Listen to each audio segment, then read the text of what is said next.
মাটির নিচ থেকে বেরোচ্ছে লাগাতার হাওয়া। এতে আতঙ্কিত বাড়ির মালিক থেকে শুরু করে স্থানীয় বাসিন্দারা। এমনই এক অদ্ভুত চিত্র ধরা পড়ল উত্তর দিনাজপুর জেলার ইসলামপুর শহরের জীবন মোড় এলাকায়।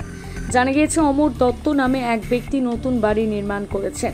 বাড়িতে আর্থিং এর জন্য প্রায় একটি 30 থেকে 40 ফুট মাটির নিচে আর্থিং এর জন্য পাইপ দিয়েছে। গত 3 থেকে 4 দিন ধরে সেই আর্থিং এর পাইপ থেকে বেরোচ্ছে হাওয়া। হাওয়া এতটাই বেশি যে বেলুন বা প্লাস্টিকের ক্যারি ব্যাগ ধরে রাখলে ফুলে যাচ্ছে। রাত হলেই সেই হাওয়ার শব্দ বেশি হয়ে যাচ্ছে। এতে আতঙ্কে স্থানীয় বাসিন্দারা।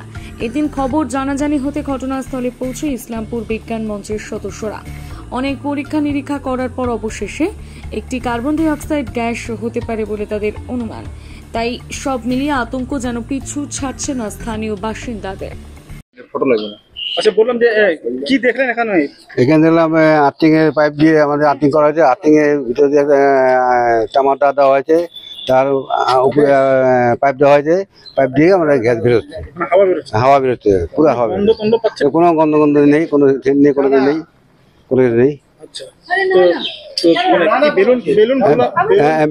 বেলুন ফুলে এলাম, বেলুন ফুললো, বেশ বড় হয়ে বেলুনটা ফুলে গেল।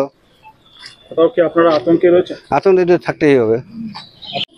বললাম যে কি হয়েছে, ঘটনাটা কি? ঘটনা কি, আর্থিং এর তার থেকে আর্থিং এর পাইপ, এটা আর কি 6 মাস আগে করা হয়েছিল। মোটামুটি 5 দিন থেকে অটোমেটিক মানে গ্যাস বেরোচ্ছে আর কি, হাওয়া হাওয়া। এই আর কি, মানে কোনো গ্যাসের গন্ধ পাওয়া যাচ্ছে না? গ্যাসের গন্ধ পাওয়া যাচ্ছে না। বললাম যে এটা কি নতুন বাড়ি করছে? নতুন বাড়ি করছে।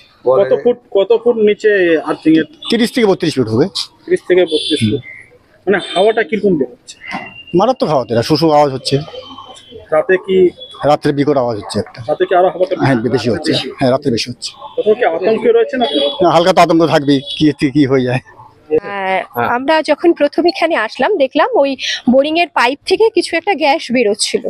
তো প্রাথমিকভাবে আমরা একটা বোতল ধরে দেখলাম যে সেখানে বোতলে একটা দেশলাই কাঠি দিয়ে টেস্ট করে দেখা গেল যে দেশলাই কাঠিটা নিভে যাচ্ছে। তো তখন অবধি এটা কনফার্ম হলো যে এটা মানে কোনো ইনফ্লেমেবল গ্যাস নয়, মিথেন জাতীয় কোনো গ্যাস বা কোনো গোবর গ্যাস বা কোনো ন্যাচারাল গ্যাস জাতীয় কিছু নয়। তো তারপর আমরা চিন্তা করলাম যে না, আর একটু অন্যরকম ভাবে বিষয়টা যদি দেখা যায়, তখন আমরা একটু ওই চুন নিলাম। চুন নিয়ে চুনের জল করে একটা স্বচ্ছ চুন জল নিয়ে এবার তার মধ্যে দিয়ে কার্বন ডাই অক্সাইডটা পাস করানো হলো। মানে তখনও আমরা কনফার্ম নই যে গ্যাসটা আর কি কার্বন ডাই অক্সাইড, জাস্ট গ্যাসটা পাস করানো হলো। প্রচন্ড ফোর্স ছিল গ্যাসটায়। এবার গ্যাসটা পাস করানোতে দেখা গেল যে ওই চুন জলের মধ্যে একটা প্রেসিপিটেশনের মতন একটা ঘোলা হয়ে গেল চুন জলটা, এবং একটা প্রেসিপিটেশনের মতন গোটা চুন জলের মধ্যে চলে আসলো। তখনই এটা চিন্তা ভাবনা করা হলো যে তার মানে নিশ্চয়ই এটা হয়তো কার্বন ডাই অক্সাইডই আছে। তারপরেও একটা বোতলে একদম পুরোপুরি গ্যাসটা ভর্তি করে তার মধ্যে আবার আমরা দেশলাই কাঠি দিয়েই ট্রাই করলাম, তাতেও দেখা গেল দেশলাই কাঠিটা নিভে যাচ্ছে। তখন মোটামুটি এটা শিওর হওয়া গেল যে হয়তো এটা কার্বন ডাই অক্সাইডই হবে। হয়তো মাটির তলায় কোথাও চুনের লেয়ার থেকে যেতে পারে, যার মধ্যে হয়তো কোনোভাবে জলের লেয়ার মিশে গিয়ে পোড়া চুন থেকে হয়তো কার্বন ডাই অক্সাইড হতে পারে, এরকমটা হতে পারে। ভয়ের কোনো কারণ আছে? এই মুহূর্তে ভয়ের কারণ বলতে দেখুন, একটা গ্যাস বাইরে বেরোচ্ছে, এটা এখন ভয়ের কারণ তো হতে পারে।